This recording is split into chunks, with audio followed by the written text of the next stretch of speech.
À l'article 23, nous examinons 5 amendements identiques. Le 264, Monsieur Fargeot, Monsieur Hainaut, rapidement. Oui, défendu, Madame la Présidente. Eh bien, il est rapidement défendu, en effet. Merci. Le 517, il est défendu également. Il est identique, Monsieur Fagnan. Oui, oui, je vous en prie. Je vous remercie, Madame la Présidente. Je prendrai quelques instants de plus que mon collègue à l'instant pour revenir en effet sur l'article 23 et les dysfonctionnements qu'il présente, en cela qu'il aligne la fiscalité des produits de vapotage à ceux du tabac, alors que la finalité n'est absolument pas la même. Il est aujourd'hui prouvé que les produits de vapotage permettent un sevrage dans la consommation des produits de tabac et de la même façon, l'interdiction de la vente en ligne, de même que la délivrance d'un agrément, viendrait mettre à mal toute une filière indépendante qui aujourd'hui permet d'avoir à la fois une industrie ancrée dans nos territoires, mais aussi de lutter efficacement contre le marché noir qui ne manquerait pas de prospérer si d'aventure de telles dispositions étaient adoptées. Et j'espère que nous adopterons un vote similaire à celui de l'Assemblée nationale qui a purement et simplement rejeter cet article. Je vous remercie.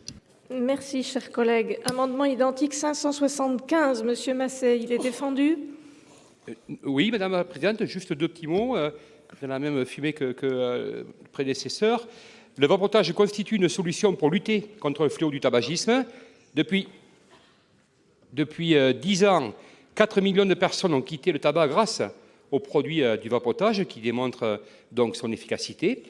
Toutefois, alors que le vapotage fait ses preuves dans la lutte contre le tabagisme, l'article 23 du PLF constitue un véritable coup de massue pour les acteurs de ce secteur. De plus, et enfin, concernant les questions de santé publique, le vapotage, c'est 95% moins risqué que le tabac fumé et son efficacité dans le sevrage tabagique est validée par les experts. Merci. Chers collègues, lorsque les amendements sont identiques, je vous saurai gré de dire défendu. Vous savez qu'il faut qu'on avance et donc merci d'avance de coopérer. Amendement identique 1096, Monsieur Canvet.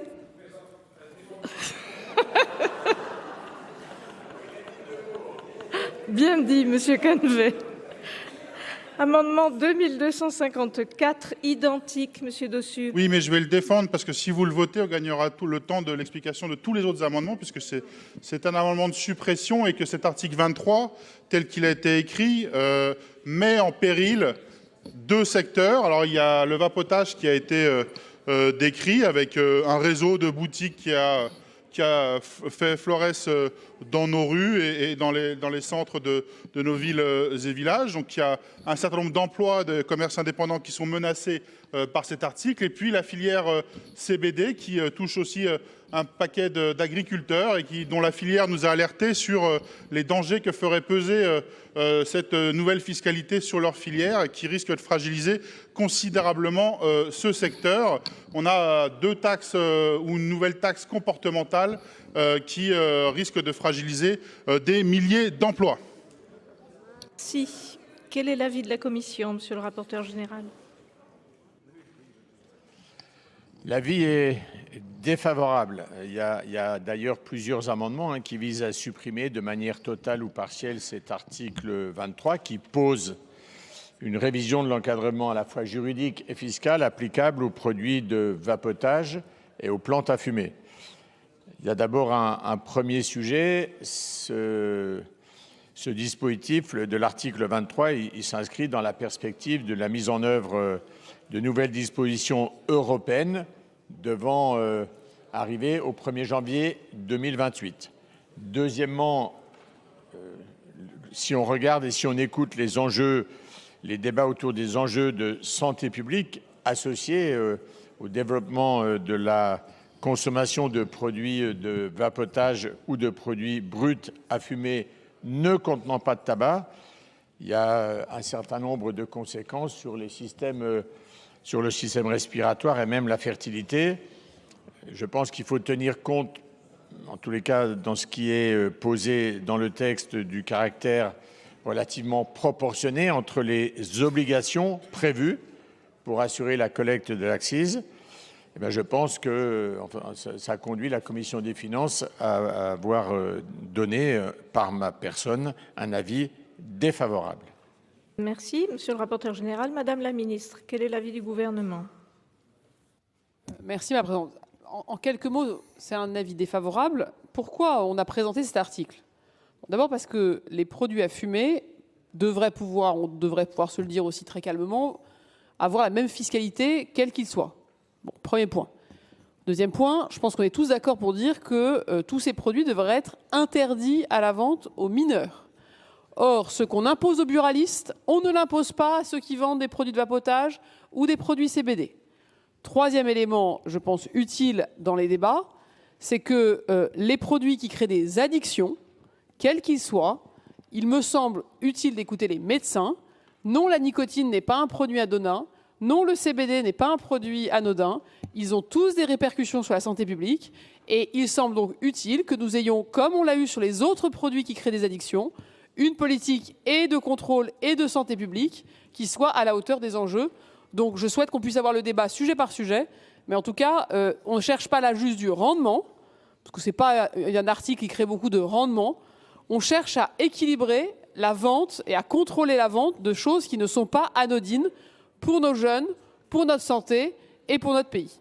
Et nous sommes l'un des tout rares pays de l'Union européenne qui n'a mis en place aucune fiscalité sur le vapotage. Et c'est peut-être parce qu'on n'a pas trouvé une taxe sur ce sujet, parce qu'en général on trouve sur tous les produits, mais que si les autres le font, il y a peut-être une bonne raison. Merci. Monsieur Dossus pour explication de vote.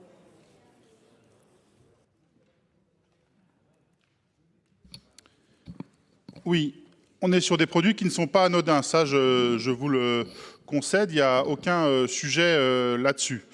Le sujet, il est, est-ce qu'on hiérarchise les addictions? Parce que je pense que être addict à un produit comme le tabac à fumer, c'est-à-dire la cigarette, c'est bien plus dangereux que la vape, qui est souvent utilisée justement pour sortir de l'addiction à la cigarette. Donc avoir une fiscalité comportementale qui risque de tuer ce mode de sortie du tabac nous pose problème.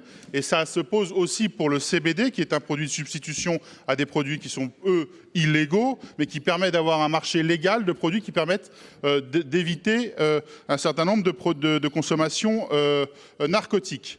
Le sujet, il n'est pas uniquement du rendement, il est de ce que ça va faire peser comme risque économique pour des filières de commerce de proximité et agricoles. Merci, Monsieur Dossus. Monsieur Fagna, pour explication de vote. Je vous remercie, Madame la Présidente. Monsieur le rapporteur, Madame la Ministre, permettez-moi de souligner quelques contradictions dans les propos et précisions apportées par vos soins tout à l'heure, notamment sur l'anticipation de la fiscalité européenne. Parce que vous êtes nombreux dans cet hémicycle, notamment à sa droite, à fustiger les surtranspositions. Et ce que vous faites, de facto, ce soir, en soutenant le maintien de cet article, en tout cas en refusant la suppression. La fiscalité prévue dans l'article 23 taxe aussi les produits qui ne contiennent pas de nicotine. Donc nous allons bien au-delà de l'enjeu de santé publique tel qu'évoqué tout à l'heure et qui mériterait, plutôt qu'au détour du projet de loi de finances, qu'il y ait une véritable réflexion d'engager. Nul ne nie le caractère addictif de certains de ces produits, mais aujourd'hui, il est scientifiquement clairement avéré que c'est la meilleure passerelle du tabac vers la vape et donc la réduction des risques. Je vous remercie. Merci. Je mets aux voix les 5 amendements identiques de suppression 264, 517, 575, 1096, 2254 avec un double avis défavorable. Qui est pour?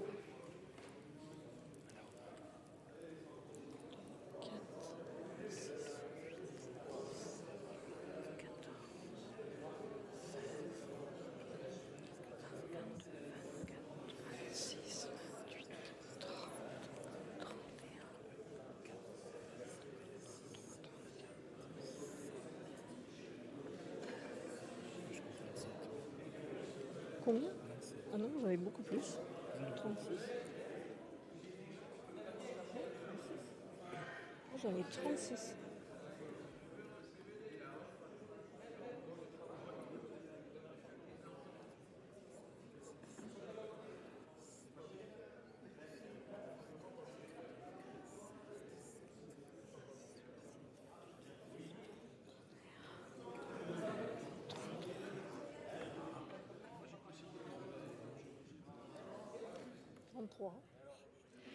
Qui est contre?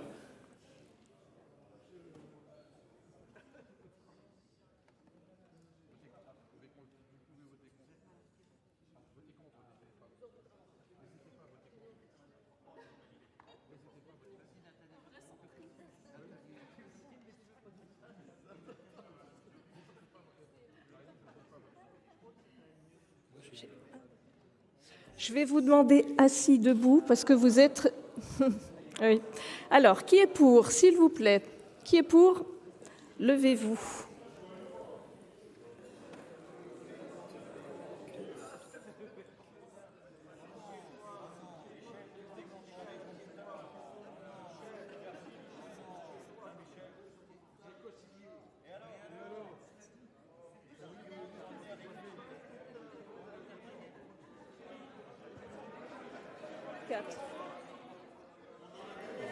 Merci. Qui est contre?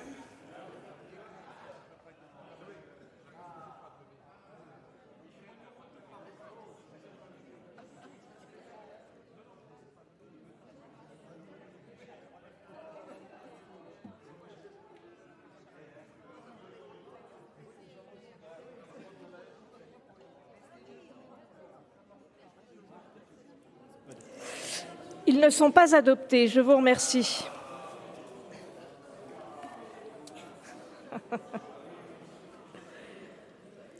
Nous passons à l'amendement 1098. Monsieur Canvet.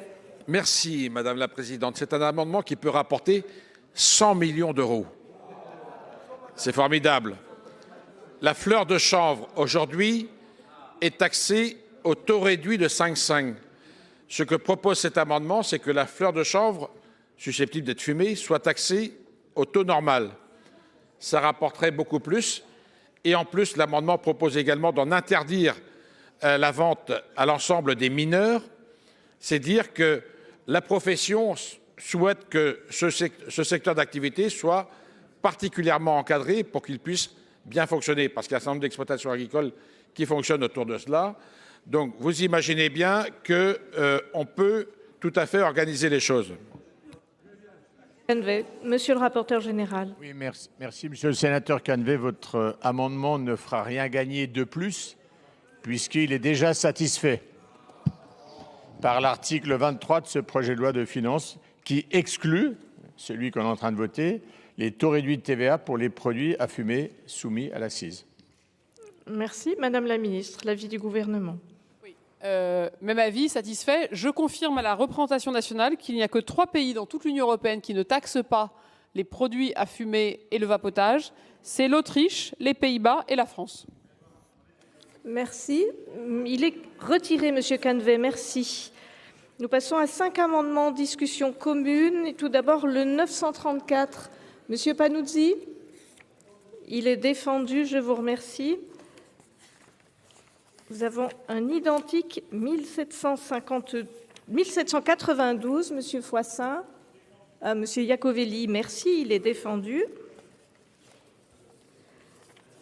Nous avons le 1613, monsieur Iacovelli, de nouveau. Oui, Madame la Présidente, Madame la Ministre, chers collègues. Cet amendement propose de revenir sur l'interdiction des sachets de nicotine en réglementant durement et en fiscalisant le produit. Le gouvernement a eu raison de s'alerter sur les dérives des produits nicotiniques. Et jusqu'alors, on pouvait d'ailleurs l'acheter légalement par des mineurs dans tous les commerces. Comme vous tous, chers collègues, moi j'ai des enfants et je ne souhaite pas qu'ils entrent dans la nicotine et donc dans l'addiction par l'intermédiaire de ces produits. Mais je sais aussi que je suis quelqu'un de réaliste et je dois vous dire que je doute très fortement de la capacité de l'État à assurer une interdiction pure et simple de ce produit. La preuve en est avec les puffs, ces cigarettes électroniques jetables que nous avons eu raison d'interdire en début d'année, mais qui continuent d'être vendues massivement dans le réseau secondaire, mais aussi dans certaines grandes enseignes. Si vous ajoutez à cela la Commission européenne qui propose de réglementer et de fiscaliser le produit dans son projet de directive fiscale publié en juillet, ce qui, autrement dit, veut dire que d'autres pays européens pourront le commercialiser, notamment à nos frontières. Soyons clairs, l'interdiction ne marchera pas. Et nous alimenterons clairement la contrebande pour le tabac, comme pour le tabac. Privilégier donc une vente contrôlée par le réseau notamment officielle des buralistes. Limitons la dose de nicotine pour les produits qui pourront être commercialisés et protégeons les jeunes. Merci, madame. Vous avez défendu 1614 en même temps? Oui, merci. Et le 1222, monsieur Canvet?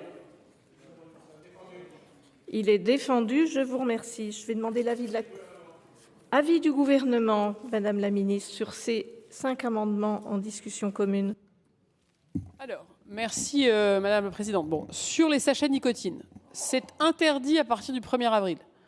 Donc moi, je n'ai rien contre le fait que vous mettiez une taxe sur quelque chose qu'on veut interdire, mais l'objet de la taxe va être de courte durée. Sur les autres produits à fumer qui ont de la nicotine, c'est précisément l'objet de l'article. Tous les produits à fumer qui contiennent de la nicotine et tous les produits à fumer sont bien couverts par l'article 23.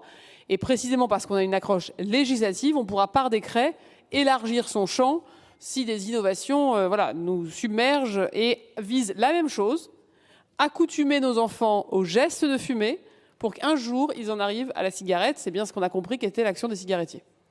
Donc, madame la ministre, c'est retrait, c'est défavorable. Madame la ministre, c'est comme vous voulez, hein. Voilà, d'accord, c'est défavorable. Monsieur Iacovelli, pour explication de vote.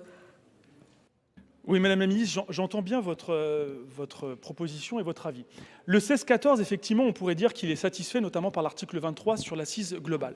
Par contre, sur le 16-13, et notamment la question des sachets de nicotine, je suis en désaccord avec vous, parce qu'effectivement, la hiérarchie des normes ferait que la loi qui doit être votée dans la loi de financement de la sécurité sociale ferait tomber le décret d'interdiction qui est prévu pour le mois d'avril de l'année prochaine. Et je vous rappelle que 18 pays européens aujourd'hui fiscalisent les sachets de nicotine, dont 13 pays de l'Union européenne. Donc ça veut dire qu'en faisant cette interdiction au mois d'avril, nous organisons la contrebande, nous organisons le marché parallèle et nous organisons aujourd'hui l'achat par les mineurs dans les pays qui nous entourent. Donc moi je vous propose au contraire d'apporter une finance supplémentaire en protégeant les mineurs, en interdisant les mineurs et en faisant en sorte que ça soit dans le réseau réglementé et ultra contrôlé par les douanes notamment, c'est-à-dire les buralistes. Donc vous voyez, il y a à la fois la santé publique, la protection des mineurs et quelques ressources qui pourraient ne pas être négligeables dans la période que nous traversons. Merci. Alors, nous allons passer au vote. Tout d'abord, les deux identiques 934 et 1752. Double avis défavorable. Qui est pour? Qui est contre? Qui s'abstient? Ils ne sont pas adoptés. Pour le 1613, c'est le même vote? Même vote. Il n'est pas adopté. Le 1614, même vote? Même vote. Il n'est pas adopté. Et le 1222, c'est le même vote? Il n'est pas adopté. Nous passons à 22 amendements en discussion commune. Le 1097, Monsieur Canvet. Merci Madame la Présidente. Donc la filière française du chanvre, ce sont 2000 points de vente, plusieurs centaines de producteurs et des entreprises innovantes. Et si l'on fixe les droits de fiscalité au même niveau que le tabac, cela risque d'être particulièrement préjudiciable pour la filière. Donc il importe de revoir les choses. C'est le sens de cet amendement. Merci. Le 2460, Monsieur Dossus. Merci, oui, il s'agit d'un amendement de repli pour exclure les produits sans nicotine, la vape donc, et le CBD sans nicotine de l'assise. Ces produits qui représentent un moindre risque par rapport aux produits auxquels ils se substituent, puisque évidemment la nicotine est un produit addictogène. Le CBD, on vient d'acter un quadruplement de la TVA que la filière demandait, mais ajouter une assise, on multiplierait par 9 les taxes sur la consommation en une seule fois. C'est une mise à mort de la filière. Comme l'a dit mon collègue Canvet, c'est des centaines d'agriculteurs qui en cultivent, parfois pour juste un complément de revenu et parfois pour un revenu principal. Le régime douanier va achever de détruire les circuits de production et de distribution existants au profit de la concurrence étrangère. Et donc, il faut réglementer la filière CBD, elle le demande. C'était l'un des objets de la résolution qu'on a votée au Sénat. Et donc, je vous invite à la mettre en œuvre. Merci. Le 1371, Monsieur Marguerite, il est défendu? Bon. Il est Il est défendu. défendu, Madame la Présidente. Merci. Le 771, Madame Darcos, il est défendu. Le 1370, je reviens vers vous, Monsieur Marguerite. Il est défendu. Et puis nous avons un identique 1565, Monsieur Kozik, Monsieur Tissot. Désolé, je devrais aller vite. Cet amendement il vise, ça a été déjà dit, à exclure les produits issus du chanvre dépourvus de nicotine du champ de l'assise, justement instauré par l'article 23, mais simplement souligner que cette filière elle a de nombreux débouchés dans le bâtiment, la filière de papier, l'alimentation animale ou humaine, le textile ou encore la cosmétique et la pharmaceutique. Elle constitue une véritable filière d'avenir pour notre agriculture. Et la filière française du CBD représente quant à elle plus de 2 points de vente et plusieurs centaines de producteurs agricoles et des grossistes répartis sur l'ensemble du territoire.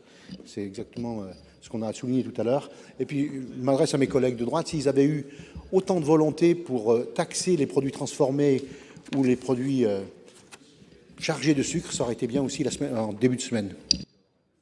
Merci. L'amendement 2028 n'est pas soutenu. Le 1249, Monsieur Canvet. Monsieur Fargeot. Oui, Madame la Présidente. Oui, alors cet amendement de notre collègue est un amendement de compromis qui vise à encadrer la commercialisation de produits à potentiel addictif tout en évitant de mettre en difficulté économique les acteurs des filières du vapotage et du chanvre.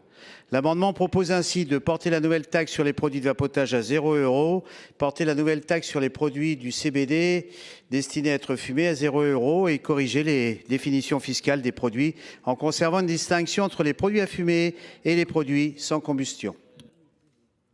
Merci. Le 1921, Monsieur Laménie. Oui, merci Madame la Présidente. Cet amendement à l'initiative du docteur Chassin, spécialiste de la loi de financement de la sécurité sociale, a été bien défendu. Je vous remercie.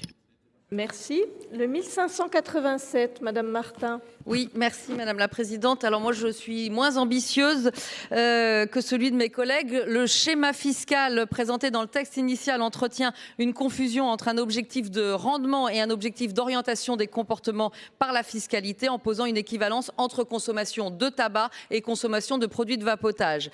Sur le plan économique, le mécanisme retenu induit de nombreux effets négatifs. Un avantage concurrentiel donné aux circuits de distribution de tabac déjà structurés pour collecter cette taxe au détriment des réseaux spécialisés de vapotage et une menace directe et immédiate sur la filière indépendante du vapotage. L'amendement propose donc d'exclure les produits de vapotage du dispositif initial prévu pour les produits du tabac et de leur appliquer un régime fiscal distinct inspiré de celui déjà existant de l'article 1613 bis pour les boissons sucrées. Ce choix préserve un rendement fiscal identique puisque les taux comme les volumes taxés demeurent inchangés tout en simplifiant le mode de calcul et de collecte. Merci Madame Martin. Amendement 580, Monsieur Laménie. Donc merci Madame la Présidente. À l'initiative de notre collègue Verzelen et plusieurs d'entre nous, cet amendement a été également soutenu. Merci. Amendement 519, Monsieur Fagna. Monsieur Fagna, il est défendu, je vous remercie. Amendement 1615.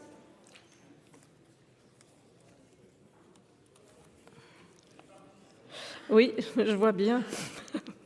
Eh bien, il n'est pas soutenu. Non, il n'est pas soutenu.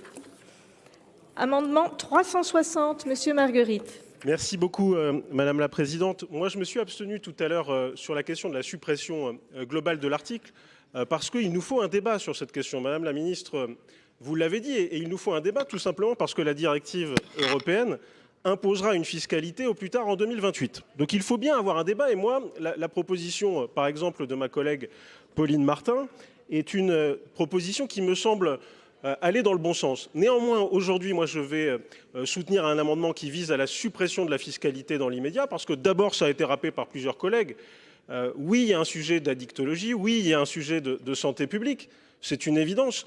Mais, et c'est documenté, la vapoteuse est infiniment moins dangereuse que les produits du tabac. Et en créant une fiscalité qui vient se rapprocher de la fiscalité sur le tabac, Il me semble qu'il y a là un risque, c'est d'envoyer un message qui est un très mauvais message pour la santé publique et de freiner la tendance aujourd'hui qui est là aussi documentée et qui permet à de nombreux fumeurs de sortir de la dépendance au tabac avec les produits de vapotage.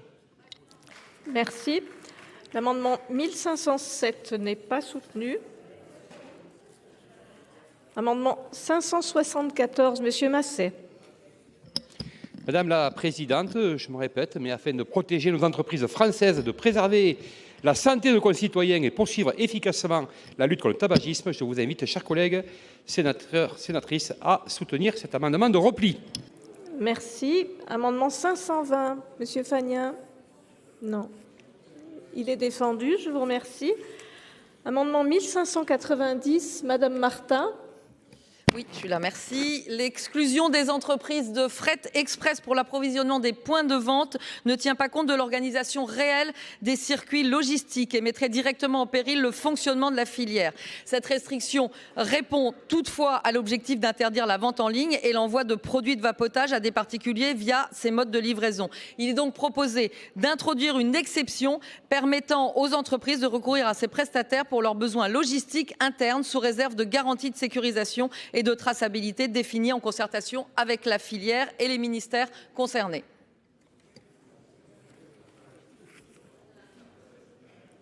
Et le 1590, je crois que vous avez défendu les deux, 1590 et 1588. Je vous remercie. Amendement 359, Monsieur Marguerite. Merci beaucoup, Madame la Présidente. Là, c'est un amendement qui vise à revenir sur ce qui est proposé, à savoir l'interdiction de la vente en ligne. En effet, et là je vois une contradiction avec ce que disait Madame la Ministre tout à l'heure, avec la volonté du gouvernement d'encadrer des produits et de permettre d'avoir accès à des produits qui sont conformes aux règles sanitaires. La vente en ligne, elle permet précisément de commercialiser des produits qui sont conformes, alors que si vous l'interdisez, le risque il est grand, il est même très grand, qu'un marché parallèle se développe.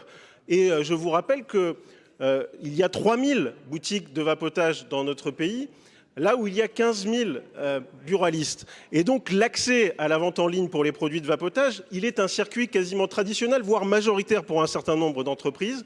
Et je crains fortement que si vous interdisez purement et simplement et sans débat à l'occasion du projet de loi de finances la vente en ligne, vous vous retrouviez à développer un marché parallèle extrêmement dangereux pour les consommateurs. Merci. Amendement 518, identique. Monsieur Fagnin. Je vais prendre quelques instants la parole, Madame la Présidente. Merci, même si la question de l'interdiction de la vente en ligne a été évoquée. Mais tout à l'heure, dans les explications apportées par le rapporteur et Madame la Ministre sur les amendements relatifs à la suppression de l'article 23, étaient évoquées notamment les législations d'autres pays européens.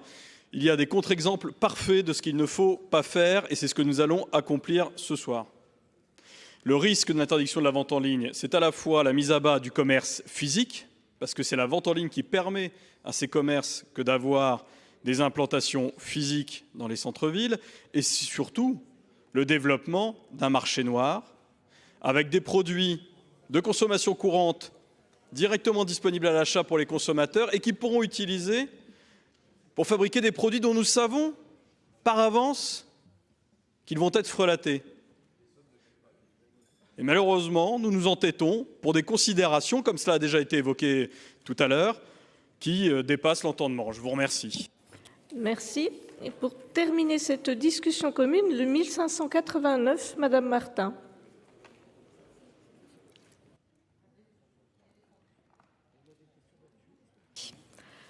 Monsieur le rapporteur général, je vais demander l'avis de la Commission sur ces amendements restant en discussion commune.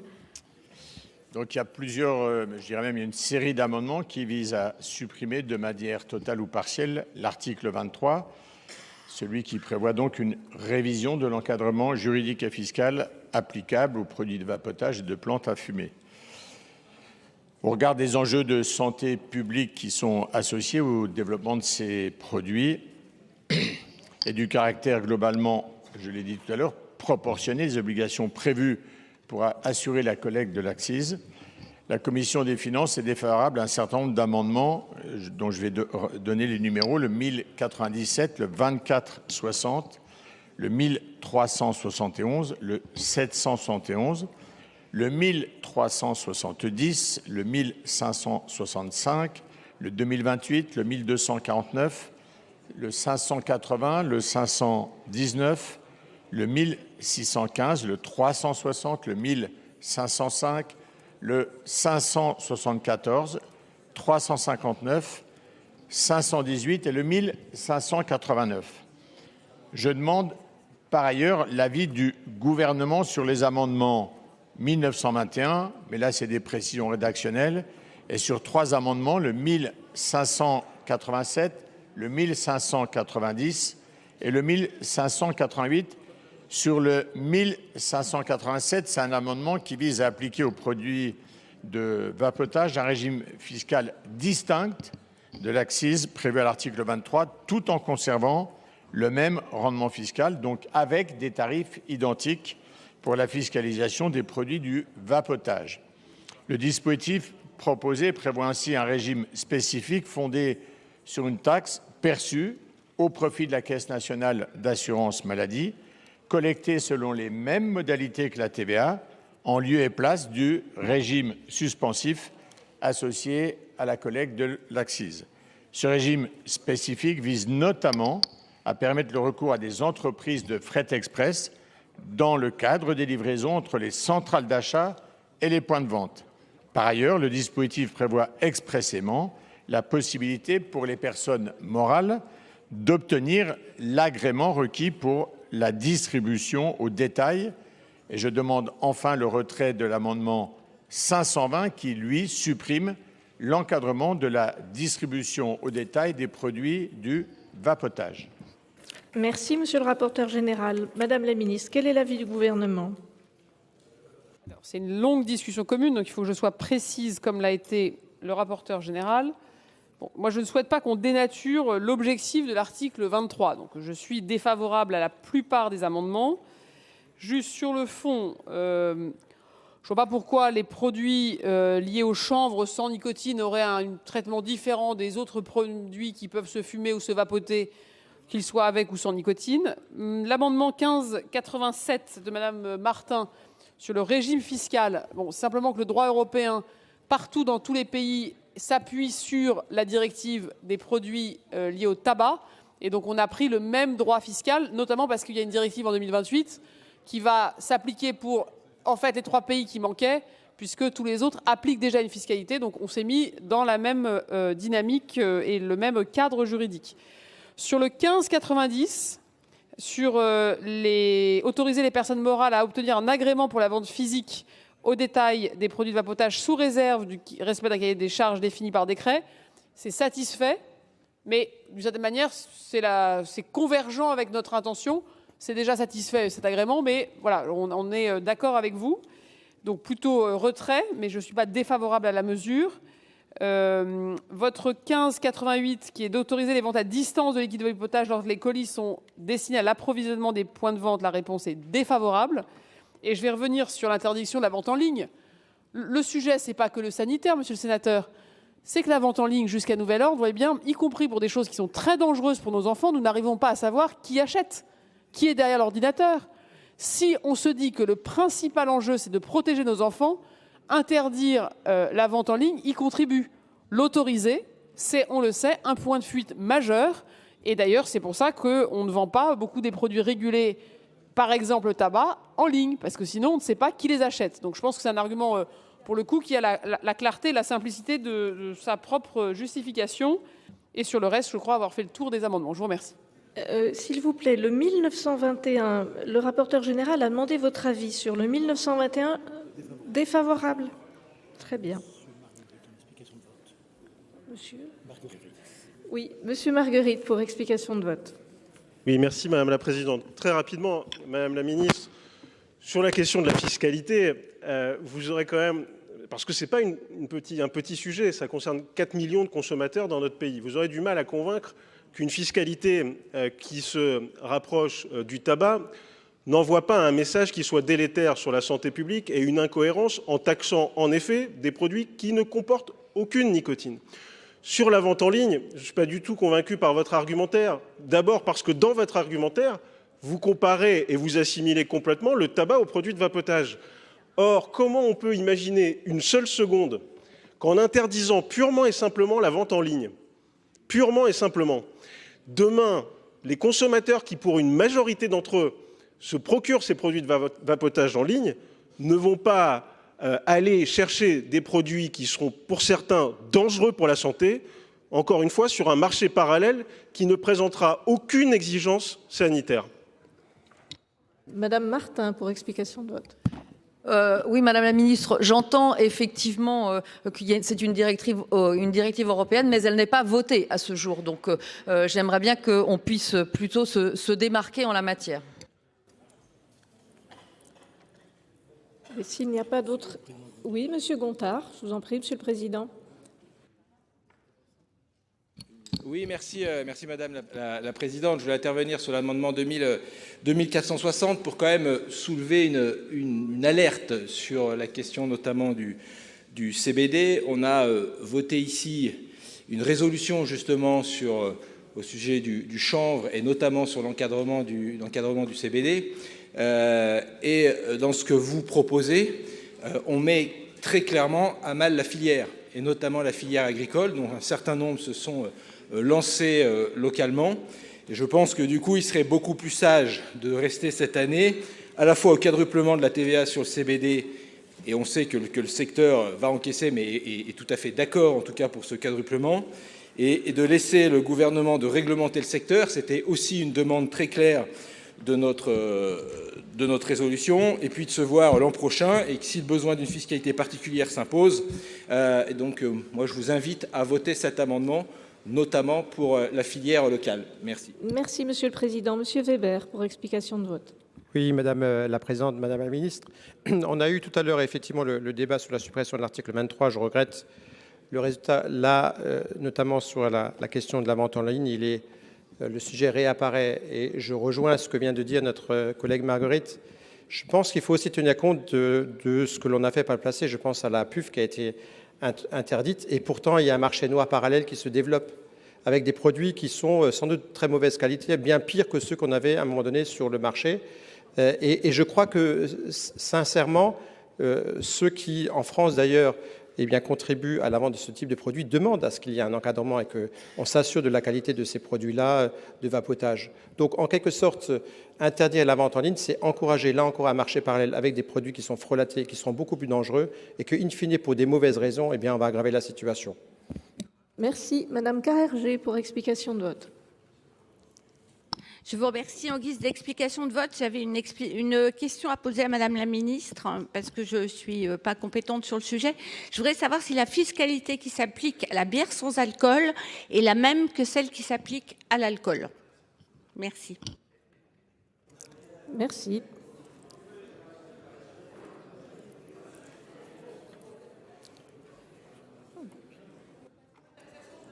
Je vais peut-être passer au vote en attendant que Madame la Ministre...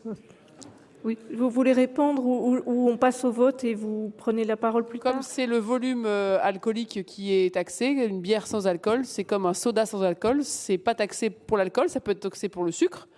Mais non, il n'y a pas de fiscalité sur une bière sans alcool. Donc, il n'y a aucune raison de fiscaliser le vapotage sur la Non, Madame Carrère, non. Ça marche pas comme ça. Alors, s'il n'y a plus d'explication de vote pour ceux qui n'ont pas encore pris la parole, Monsieur Fagnin, vous n'avez pas... Merci Madame la Présidente. Je me permets quelques instants parce que notre collègue a raison de l'évoquer. Ça prête à sourire en effet, mais dans les dispositions de l'article 23, vont être taxés des produits qui ne contiennent pas de nicotine. On l'a évoqué à plusieurs reprises. Il faut se rendre compte de la mécanique fiscale qu'engendre cet article, et en plus avec des arguments, pardonnez-moi Madame la Ministre, sur la vente en ligne, mais qui ne tiennent pas un seul instant la route. Notre collègue Weber l'a rappelé à l'instant. Ça va encourager le marché noir. Les produits qui composent aujourd'hui les produits de vapotage, pour la majorité d'entre eux, sont disponibles dans le commerce. Sans l'accompagnement d'un professionnel, ce sont des produits frelatés que nous aurons demain. Évoquer la protection des enfants pour l'interdiction de la vente en ligne, pardonnez-moi Madame la Ministre, mais c'est purement et simplement de la malhonnêteté intellectuelle. Merci. Donc je pense que nous allons passer au vote sur cette discussion commune. Alors, tout d'abord, le 1097 de Monsieur Delahaye, double avis défavorable. Qui est pour? Qui est contre? Qui s'abstient? Il n'est pas adopté. Le 2460 du président Gontard, double avis défavorable. Qui est pour?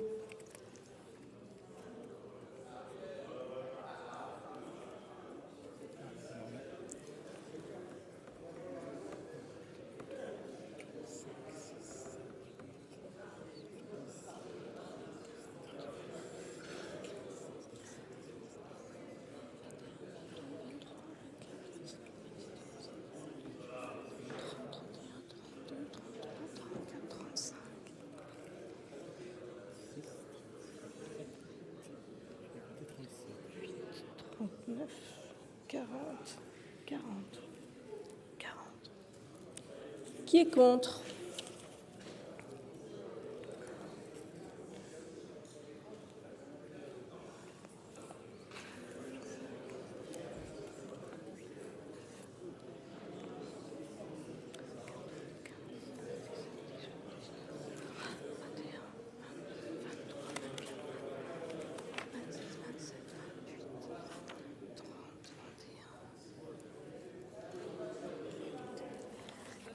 Qui s'abstient? Il est adopté.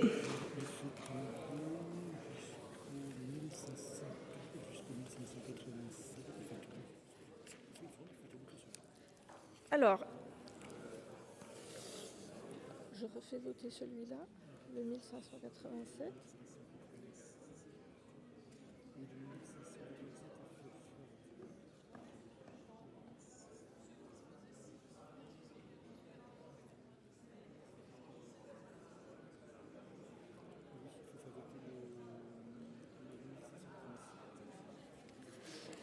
Il fait tomber tous les amendements jusqu'au 1587 de Madame Martin que je vais mettre aux voix. Donc, je mets aux voix le 1587. Ah. Non, il fait également tomber le 1587. Je peux faire voter le 580 ?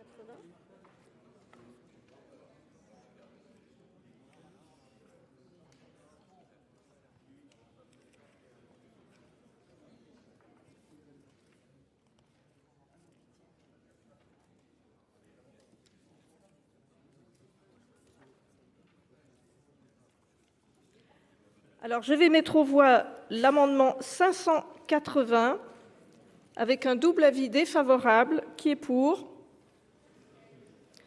L'amendement 580 qui était proposé par Monsieur Verzelen. Qui est pour? Non, il tombe aussi, pardon. Il tombe aussi. Ah.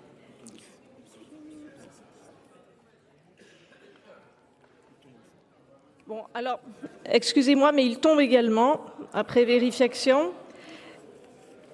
Et le 519 aussi. Le 519 aussi.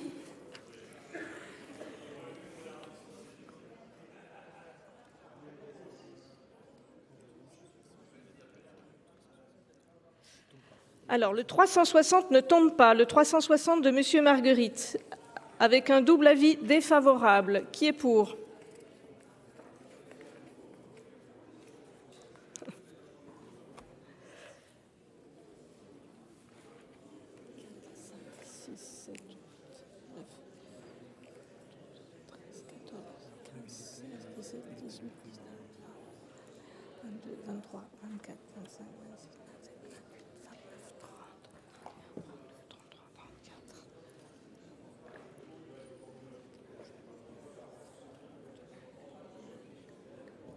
Merci. Qui est contre? Il est adopté.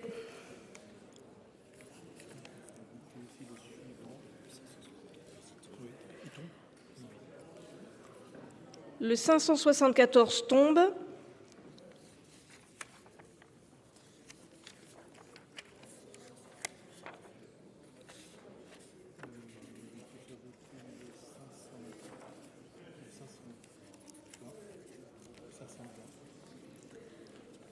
Je mets aux voix le 520 de M. Fagnin, avec une demande de retrait de la commission et défavorable du gouvernement. Qui est pour?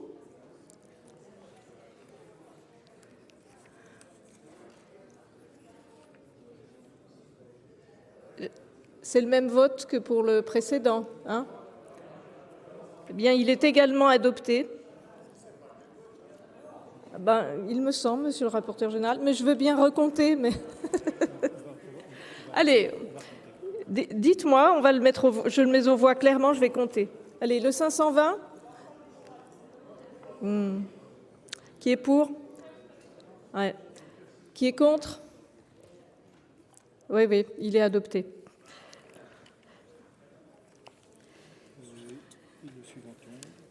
Donc le 1590 tombe et le 1588 également.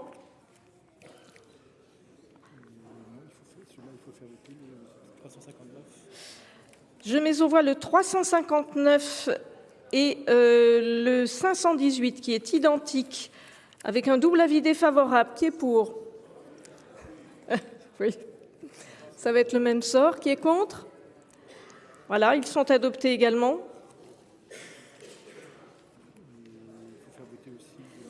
Et je mets aux voix le 1589 de Madame Martin, double avis défavorable. Qui est pour? Qui est contre? Qui s'abstient? Celui-ci n'est pas adopté. Nous passons à l'amendement 2250. Monsieur Dossus. Oui, je ne sais pas pourquoi il a été exclu de la discussion commune, puisque c'est un amendement qui vise à exclure la filière chanvre de la définition des produits bruts à fumer prévue par l'article 23, donc cet article. L'assimilation du chanvre aux produits tabac, aux produits assimilés, est une erreur, puisque les fleurs de chanvre à dominante CBD ne contiennent pas de molécules psychoactives et ne relèvent donc ni du tabac ni des produits addictifs. En revanche, l'assise qui a été installée condamnerait la filière, mais comme on a supprimé l'assise avec un des amendements, je ne sais pas si cet amendement est encore très opérationnel. Merci. Quel est l'avis de la commission, monsieur le rapporteur général? Défavorable. Madame la ministre, avis défavorable. Il est retiré. Je vous remercie. Je mets aux voix l'article 23. Qui est pour? Qui est pour l'article 23? Qui est contre? Qui s'abstient? L'article 23 est adopté.